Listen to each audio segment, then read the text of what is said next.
All right, so it's 11 o'clock. Just a quick reminder to all of you that the questions that you want to ask, you can ask them since the very beginning of the talk on slido.com, writing down the code Babel or Bubble. And now to the talk.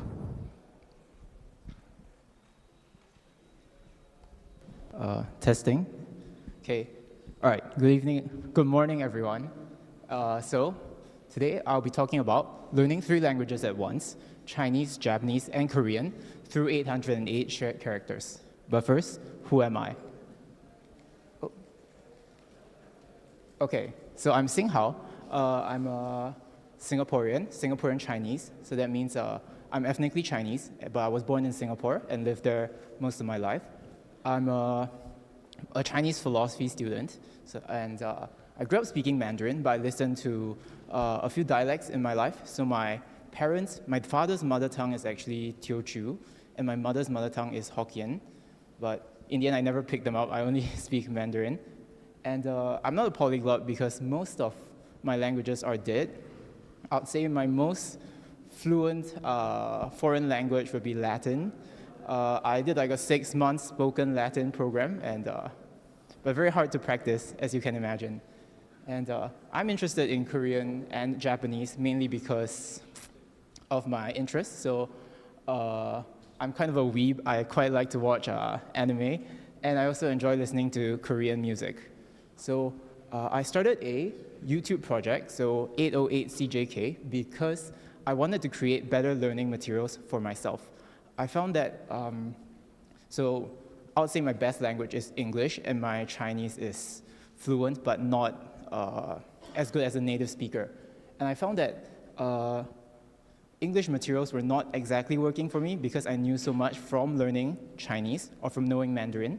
But at the same time, I couldn't really make the best use of Mandarin materials. And so I wanted to create a good way good resources for English speakers to make use of their knowledge of East Asian languages and to, in fact, learn them comparatively. So this talk will be structured in 3 questions, and because these are sort of the questions that I myself went through when developing this idea, and I hope you will go through the journey with me and hopefully come to the same conclusion. And spoiler alert, my answer to these questions is that the best way to learn the 3 languages comparatively is to use the materials that I am developing. So, yes, big surprise, right? But let's go. So first, what? Now, we know the 3 languages, Chinese, Japanese, and Korean, but let us, in fact, analyze them using 3 sample sentences. So these 3 sentences all mean the same thing. In English, it means he hopes to become a teacher. So we can start with Chinese in the center. So on the top, it's written in traditional characters, and below is simplified characters. It reads, 他希望成为一名教师. 他希望成为一名教师. Meanwhile, on the left, Japanese, on the left is 彼は教師になることを希望している. And Korean on the right, 그는 교사가 되기를 희망한다. So we'll have these 3 right now, and let's make some initial observations on the phonology.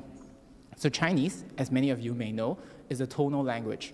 So let's look at 2 examples. 希望, 希望 is first tone, and then the 4th tone, and 教师 is 4th tone, and then the 1st tone. So what exactly does it mean to be a tonal language? It means that even if everything else is the same, if you change the tone, the meaning changes. And so the classic example of this is ma, ma, ma, ma. So all of them mean different things.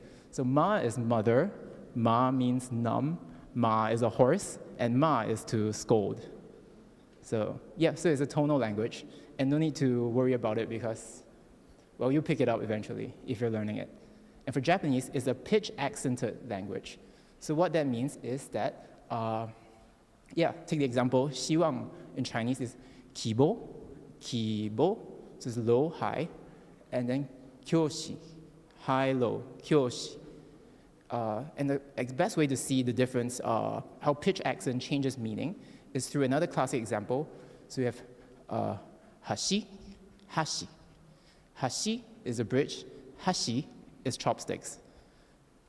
And then lastly, for Korean, it's relatively straightforward, I think, so I won't go too much into that. But for now, we can see that phonology-wise, they are not exactly very similar to one another. Now, next, let's look at the structure of the sentence itself. First, we have the subject of a sentence, or the topic is he. So in Mandarin, it's just ta is he.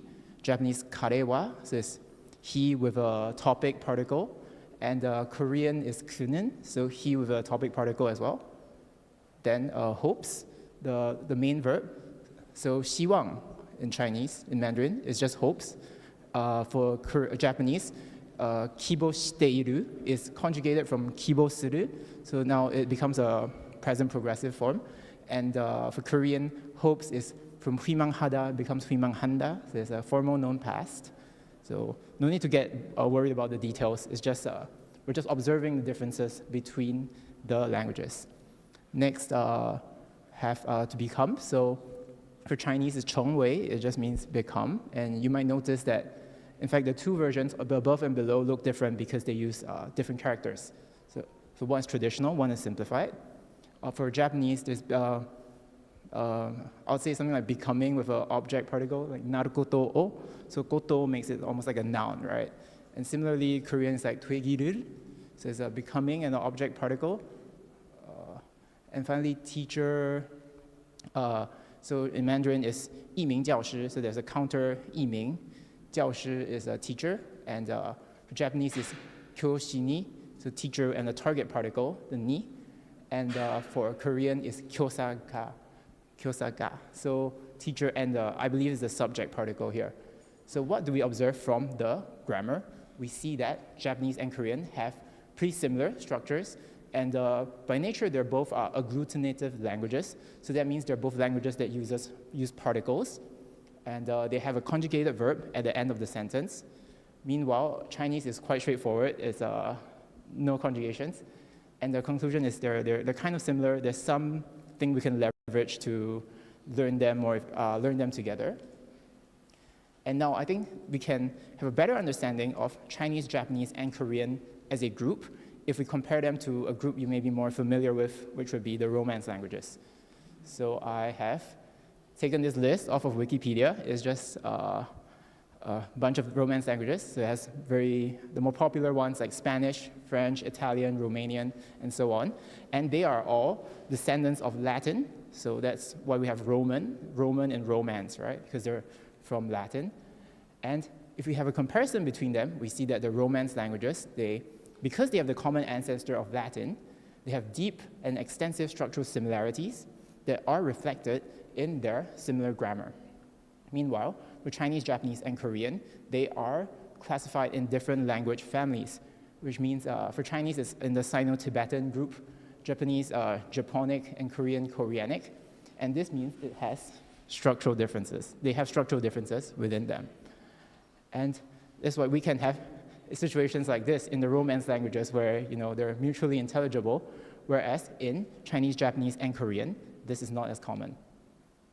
Now, this similarities between the Romance languages has also allowed for a number of books to be written where they try to essentially help you learn the Romance languages in a comparative way and sort of learn them together simultaneously. However, there's no such thing for Chinese, Japanese, and Korean because of their differences. So this, you could probably write a book like this, but it would not be super useful. But all is not lost, because if it was lost, I wouldn't be here giving this talk, right? So both Chinese, Japanese, and Korean, and the Romance languages share a long history of mutual interaction between the societies and cultures and peoples. And this means that they have a shared writing system and extensive shared vocabulary. So we can look at the sentences again, and we notice that the Japanese and the Chinese, they have some characters that look the same. So just a bit more about the writing systems of each. So in Chinese, it's written in the Chinese characters called Hanzi. And there are two variants, traditional versus simplified. So traditional is basically the set of characters that have been around for, let's say the last 2,000 years. And simplified Chinese is really a modern thing in, let's say, the 20th century, where they try to make it simple because it makes it easier for people to learn, to improve literacy rates. And for Japanese, they use 3 writing systems: kanji, hiragana, and katakana. The kanji is, they start from the traditional Chinese, which they borrowed from the Chinese. And in the 20th century, or 19th or 20th century, they also simplified it in their own way. So it has become so as the shinjitai, the new characters. But they also use hiragana and katakana. So essentially, they are just, they're called syllabaries. So they're like alphabets, but with syllables. So instead of like A, B, C, D, E, it would be I, U, E, O, Ka, Ki, Ku, Ke, Ko, and so on. So hiragana, in this sentence, everything that is not a kanji is a hiragana.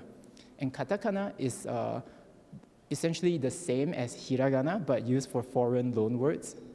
So it's also a, I, U, E, O, Ka, Ki, Ku, Ke, Ko, but it's written a different way. And Korean has the brilliant writing system of Hangul by the brilliant King Sejong. But knowing Hanja is very important. So Hanja are, you might say, they're pretty much the Chinese characters. So let's see why they are important. So if we use our example of Kyosa again, teacher, so from this, if we knew the Hanja, it would be quite useful to deduce the meaning of new words. So I've picked 4, well, I guess apart from Kyosa, 3 other commonly used Korean words. So kyoyuk, kyosu, kyoshil. And because the first character, kyo, has the meaning of teaching, so we have kyoyuk, education, kyosu, like a professor, kyoshil, a classroom. And so they all have that core meaning of teach. And if you know that kyo has the sense of teach, it will help you deduce new words that you might come across. And it can also distinguish between different meanings that are read the same way. So I went on Wiktionary, which is like Wikipedia's dictionary, and I looked for characters other than this character that are read as sa, and I just listed the first 30, there's at least another 20 of them, but they're not as common. So if you see sa in a text, you have a bit of guessing to do. Yeah. And so we know that, so we talked about Hanzi for Chinese, kanji, Japanese, and Hanja for Korean. And if you look at the way they are rendered, they look pretty much the same because it is ultimately the same system of written characters. And so our conclusion is that the written system, the writing system, is very similar, and there's a great deal that we could leverage to learn them more effectively. And just one more observation is that for vocabulary, some studies have been done, and they found that for Japanese, about 60% of Japanese words are of Chinese origin. So these are called kango, Sino-Japanese vocabulary. For Korean, about 75%. I think the number might be disputed, but it's a very high percentage. Hanjao, they're called Sino-Korean vocabulary. And the example would be the sentences we showed just now with teacher and hope. And the conclusion is that it is very similar, and we could probably leverage that. Now, my tentative conclusion is, despite the structural similarities, despite the structural differences, there are still many similarities between Chinese, Japanese, and Korean. Now, part 2, why? So, why learn them together instead of separately? So this is what would seem to be the more obvious way. So first, you would start off with one of the 3 languages, maybe the one you like the most, and you study that to at least an intermediate level, and you start on the second one, get that to an intermediate level, and start on the third one, and do all of them together in the final stage. Now, what are the advantages to this? So first, you have focus. At least for the first one, you have the benefit of full focus on that first language. And also, there's a possibility of what is called laddering. So if your first language is, you're first learning Japanese, and then you want to move to Chinese, then you could study Chinese using a textbook written in Japanese. So in that way, you can practice both languages at once. And lastly, there is less confusion, or you might think there's less confusion between similar languages. And the disadvantages, from my point of view, is that it takes a long time before you can make use of all three languages. So let's say if you're someone like me, you're consuming media and input from all three languages semi-regularly. Like I would not, if I use this method, I would not really be able to make use of all three languages all the way until the final stage, which assuming, if we're optimistic, let's say it takes 6 months to get each language to an intermediate level. So that's at least a year in. And you can't see, or it's difficult to see interconnections between the languages because you need at least 2 languages to make the comparison. So, and probably you need to get to at least intermediate in the third one, so that's years down the road. And lastly, I would argue that each language obscures important shared aspects of their similarities, and these similarities are what will help us shortcut the learning process. So what do I mean? So I think there are a few missing pieces, no matter which language you start with. So let's say you start with Korean, because most of it is in Hangul, you have a lot less proficiency with the characters in general. If you start with Japanese and simplified Chinese, you have less proficiency with the traditional characters. This is, as I mentioned before, because Japanese and simplified Chinese both use a simplified character set. And then, if you start with Chinese, whether it's simplified or traditional, the characters, you have no intuition for this group of characters, or this group of words called the entering tone words. I'll explain more in the next slide. So what it is so for the entering tone words, the entering tone, the 入声, is in fact a group of characters in Middle Chinese. So Middle Chinese is the Chinese that was spoken about, let's say, 1,000 years ago. And these words this tone is very interesting because in modern Chinese, tone, what determines the tone is only your pitch, right? So ma, ma, ma, ma. However, in Middle Chinese, this category of entering tone words, they all have a special property of ending in either a P, T, or K. So let's see what I mean. I've taken 3 examples here. Again, don't need to worry about the details, but the first character on top. So we know that in modern Chinese, there is no longer any final P, T's, or K's. So if you learn Chinese, you have basically 0 intuition for what they are. So first one, in Chinese in Mandarin is he, in Japanese is go, so it's still not very obvious, and only in Korean they have hap. And you see that the Middle Chinese reconstruction is something like gup, gup. There's a kind of a P at the end. And for the second one, the character for the moon, Middle Chinese, it would be something like nuat, nuat. And for modern Chinese, modern Mandarin, rue. And you can see in Japanese the gits, the final ts, they will really tip you off that it is a entering tone word. And for Korean wol, I think that's a bit less obvious. And finally, the character for nation, state. And in Middle Chinese is guok, guok. And modern Chinese, again, guo, no way you can tell. But in Japanese and Korean, there's kuk, kuk. So both of them have that final K. And so I believe that it's only when you look at all 3 languages, you really start to develop what are the characters that have this final consonant, the P, T's, and K's. And some of you might propose an alternative solution because Southern dialects or languages, Southern Sinitic dialects or languages, like Cantonese, do preserve this entering tone finals. So like even in Singapore, like if we say someone is like kind of unkempt, you'll say they're like a bit lapsup. So there's the final P there. And, but my response to saying that you should start with Cantonese is that, so this is not so much a solution as adding another language. So if you like that, then sure. If you want to do Cantonese anyway, then go for it. But if you just want the 3 languages, then this is not exactly saving time. Yeah. And so part 3, how? And so my proposal, my alternative method is what I call the comparative method. So this is inspired by the comparative method that many have developed for the Romance languages. So first, I would say that you want to study the frequently used characters and words that are common to all 3 languages. And if you are foreign to all of the three languages, I would recommend that you focus on one of them as your main language while you're aware of how it compares with the other two. So roughly know what it sounds like in the other two languages, but you really try to memorize your main language. And once you get past this phase, that's when you continue with your conventional study of the languages. But at this point, your progress should be quite accelerated because of the first step. And this part is really to learn what is specific to each language. And finally, you just get a lot of input throughout the process. Now, what are the advantages to this approach? I think in the initial phase, it really maximizes the reward you can get for your effort.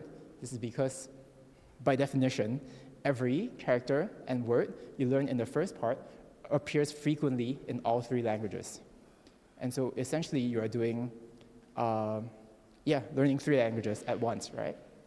And next, it also allows you to build an awareness of the systematic sound changes from one language to another. So this means that when you embark on the second part of conventional study, you're able to roughly predict how to read characters in other languages.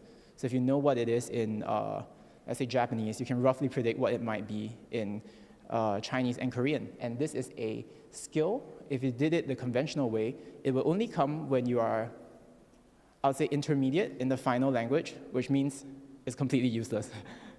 Or it's pretty much useless, yeah. So it's very useful, I think, to get this skill right from the beginning. And finally, all three languages become somewhat comprehensible right from the start. And this is ideal for people like me who are already consuming content in all three languages. And it makes this input that you'll be getting anyway, and it turns it comprehensible. And as many of you may know, comprehensible input is the key to language acquisition. And the disadvantages of this approach are exactly the advantages to the obvious way. But I have some responses to these seeming disadvantages to argue that it's not as bad as it seems. So first, when you say that there is less focus, but notice that by the time you start your second language, you will already be less focused because you'll be doing two languages at once. And for possible confusion due to language interference, my sense is that you will probably still be confused no matter how long you delay it. And there's a video by the hyperpolyglot Alexander Argaius, and he argues that if your end goal is to switch between all three languages, then you might as well get used to sorting through this confusion right from the start. So I would say that these disadvantages are not that bad, and I think the advantages outweigh these drawbacks.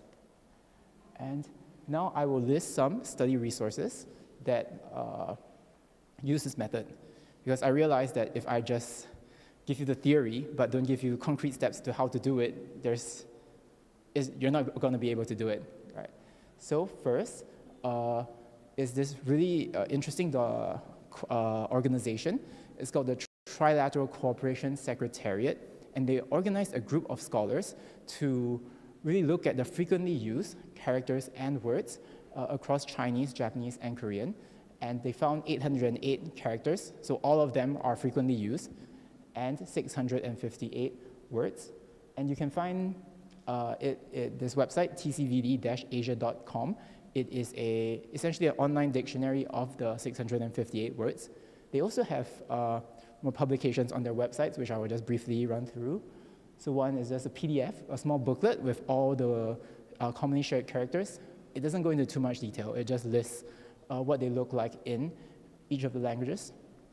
And then they have a trilateral common vocabulary dictionary. This is essentially what is on their website. I think this is quite useful.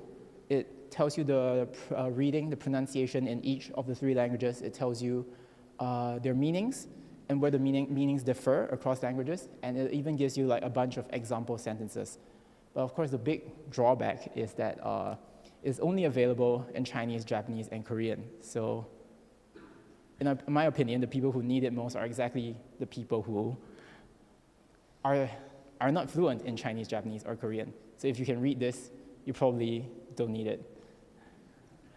Yeah. And then this really useful resource that I, in fact, learned in Ian's talk during this gathering is this CJKV Dict. And if you just put in any character, and it will just spit out all the relevant pronunciations, meanings, and even information about the characters. So I think this is quite useful as well. And finally is the thing that I am doing myself, which I think is the best. So why do I think it is the best? Well, first, please feel free to subscribe to my channel. It will be very appreciated. And essentially what we do is I try to create, or me and my team try to create a character for each of the 808 frequently used characters. And I think we improve on the original list made by the TCS, the Trilateral Cooperation Secretariat, for a few reasons. So first, so the format of the videos is not like this, but the information is that we will show you all the variants of the characters and all the pronunciations of them, and then I will link them to the Middle Chinese, because the Middle Chinese pronunciation is the ancestor of all the modern, many of the modern pronunciations. And so if you have a sense of what the Middle Chinese is, you can have a better feel for the modern ones. And you have to note also that not all of them are from Middle Chinese. Some are from like the Japanese and Koreans themselves, and they sort of just connect it to the characters. So those you just have to learn it. You can't really hack it like for the rest.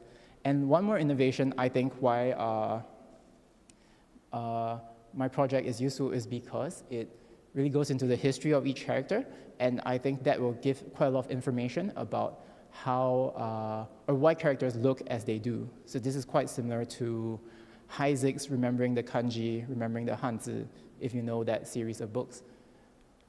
And then, yes, so just, sorry, a bit more advertising. So yeah, so first is my great team on the right, so very thankful for them and like putting their time in. And yeah, I would say essentially this is a project to develop the best learning materials out there for English speakers who wish to learn Chinese, Japanese, and Korean, and through the comparative method or otherwise. And what we do is we translate and synthesize a lot of sources into English. And yeah, our channel talked about that. We'll also eventually expand to the 658 words. But yeah, in the meantime, we have done our own website because we know it'll take a long time to produce the videos, and we want to make as many tools as possible. So right now, we only have the 658 words as a dictionary, but we plan to improve on the original, the other website, because we plan to translate it into English so it's actually usable for more people. And in addition, we will try to cross-link it with the frequently used characters. And yeah, we are very open to suggestions from learners who might have other things that they want or need. And yeah, hopefully my team and I can find a way to just make it more useful. And yeah, so thank you. And if you like the talk and then like the project, you can also consider supporting us on Patreon, because yes, money is very useful. All right, thank you.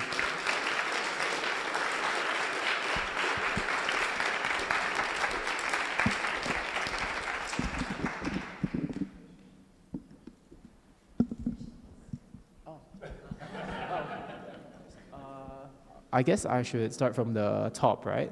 So yeah, first, can I include Vietnamese into the project as well?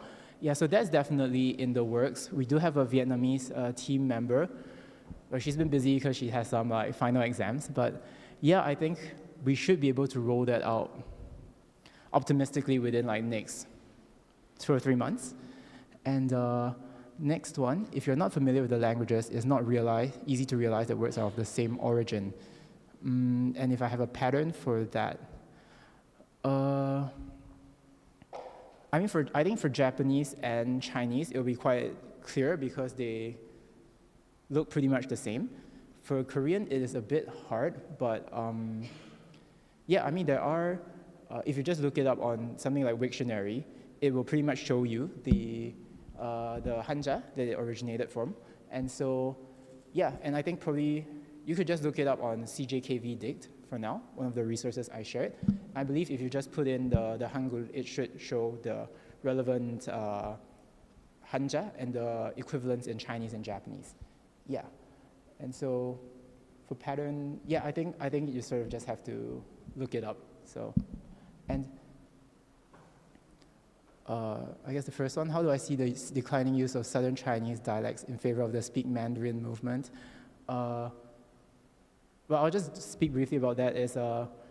I do think dialect is, I think it's very meaningful to me, and I feel like, personally, I feel very sad that even though I grew up listening to it all this time, but I'm not able to speak it. Like I went to a class for it, but I think I just need, I'll say there aren't that many great resources out there yet, and yeah, I would like to have more input, but I think politically, strategically, it makes sense, or it made sense, but it is a shame that our heritage is being lost, yeah.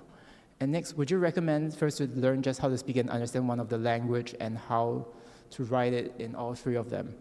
In fact, I don't think it's important to write in really any of them, because for most intents and purposes, you can just like use your phone, right? You can just search it up. And so I think most important is in fact to recognize all of them. And yeah, so, but yes, I think if you're not familiar with any of the three languages, I think it's best to focus on just one and sort of just be aware of the other two. Yeah, and do you think one language is better to start with than the other, or than the others? Why? I honestly just pick the one you like most, because then you're most likely to succeed. I don't know, someone might say you should start with Cantonese, which has strong arguments, but maybe if I really had to choose, I'd say Japanese is nice because it's that middle ground between, it has a similar structure with Korean, and it also gives you that grounding in characters that will help you with Mandarin later on. And Singaporean accented Mandarin, I don't think it has that rusheng, but yeah, I don't think so, but I need to think more about that, yeah, sorry. And yes, Vietnamese, we're definitely working on that. Intermediate Chinese speaker, taking the first steps to Korean and Japanese. So I think for that, because I remember that the list we brought up, they're all frequently used words and characters. That means if you're already an intermediate Chinese speaker, that means you already know all of them. So the key really then is to, I think, to first familiarize yourself with that they exist in the other languages, and they don't mean something entirely different. And secondly, just note the differences where they exist. So I'd say maybe just take a few afternoons, really just sit through the 658 words and through the dictionary, and just look at where the meanings differ from what you already know. And yeah, as for the characters, I think the semantic range, like the sense of meanings for each character don't vary too much across the languages. So yeah, I think focus on the words and notice the differences and really just crunch through the list, even though it's kind of painful. Yeah, and I think I answered all of them, right, for now. Oh, for the transcription of the Middle Chinese word. So that one, unfortunately, I'm not an expert with IPA, which is the phonetic alphabet, but I once asked my professor in like Chinese linguistics, I asked like, oh, so which Middle Chinese reconstruction is the best? And he said like, yeah, don't worry too much about it. So to be honest, like, because we're not here to learn Middle Chinese, so I'll say you wouldn't have to worry too much about it, but if you're not sure, you could go to just an IPA reader and just try to hear what it says. And essentially any change to the, any modification or any weird marks on the IPA just tells you how it sounds, right? So it just means there's some nuance to the pronunciation, yeah. How many words in Mandarin Chinese to read a normal book or magazine? I think that's a good question. Unfortunately, I never learned Mandarin Chinese as an adult, so I don't know the exact numbers, but I believe for most other languages to be able to read comfortably is like 7,000 words. Yeah, but I think 3,000 is enough to get by for pretty average reading.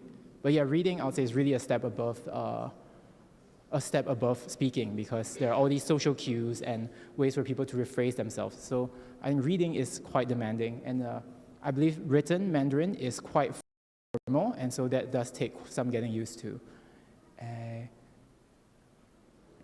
And is there a good dictionary of the pronunciation of Hanzi in Middle Chinese?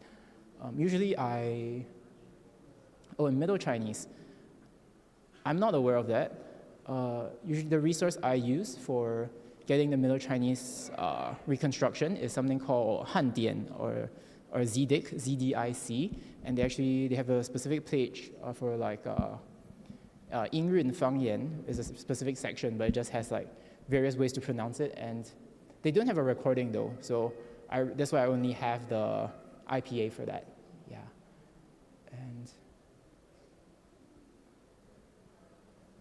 yeah, I guess no more questions for now. But yeah, some comments and yeah, thanks. I also do think that it's really a good idea to learn them together, which is why I spent 10 hours preparing this presentation yesterday. Yeah, and okay, without the use of relative pronouns for Japanese, Chinese, and Korean, so that's interesting.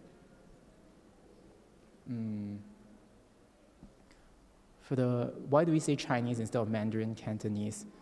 Yeah, that's a good question. So, as for me, I say Chinese because the document I use says Chinese, and my channel is called CJK, so I sort of have to say C for Chinese.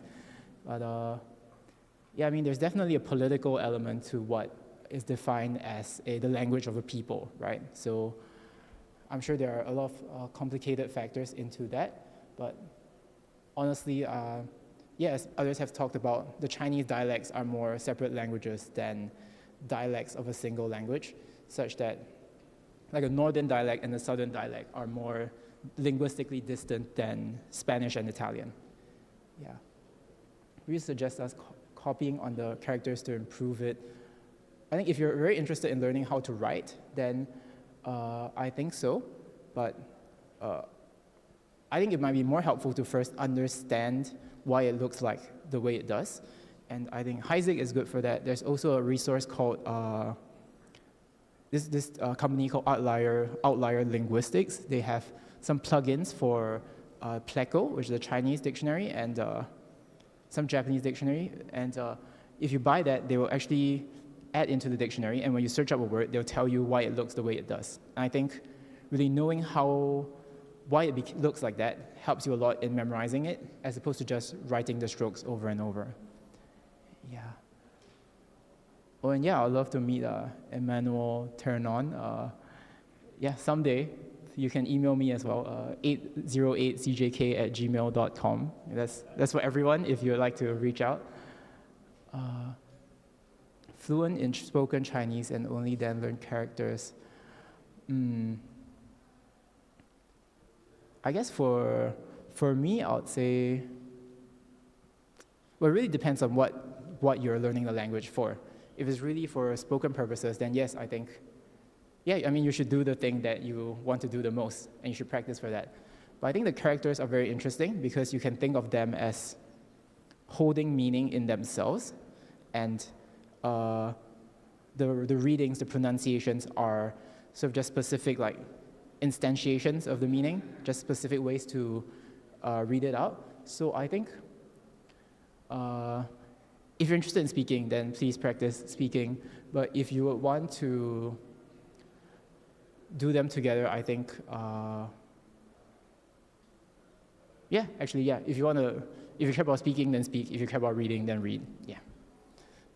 And where can I find the English meaning? So that is still in the works, hopefully within the next 1 or 2 weeks. And when this is on YouTube, hopefully it'll be out by then. And yeah, but sorry, it's still in the beta phase, so it's not all there yet. I don't know how much. How people simplify characters. Do you mean in like handwriting, like in a very let's say 草, right? 草 way, like 草书, something like that, right?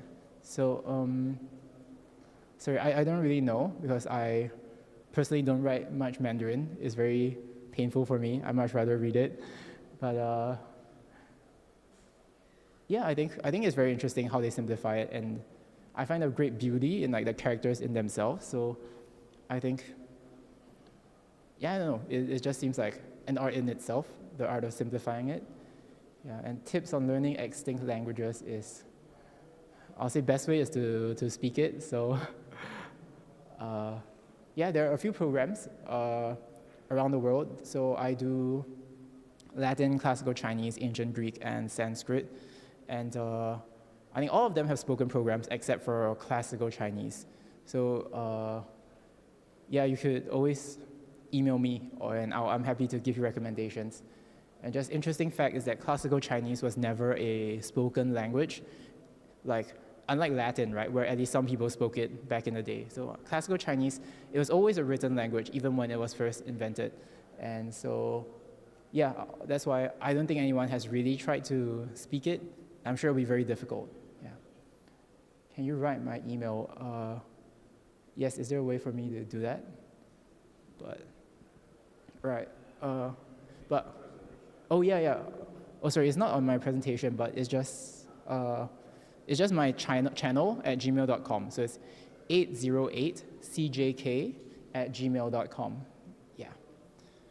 I chose the name because I wanted something where people wouldn't have the email and the website all bought up. So I chose a deliberately obscure name. Yeah.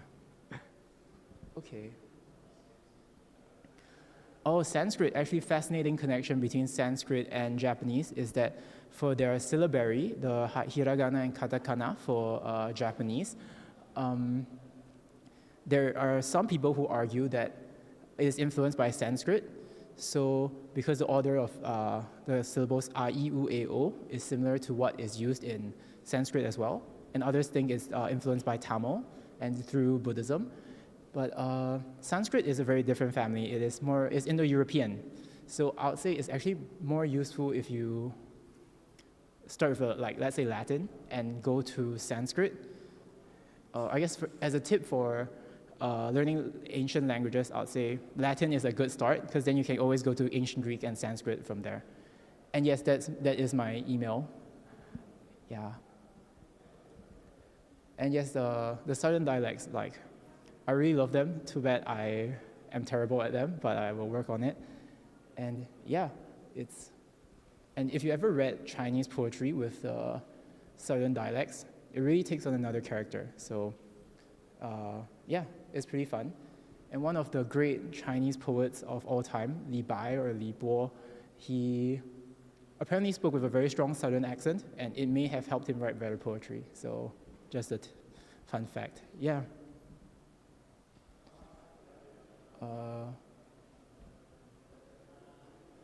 Okay. Yeah, all right. Thank you so much. Yeah.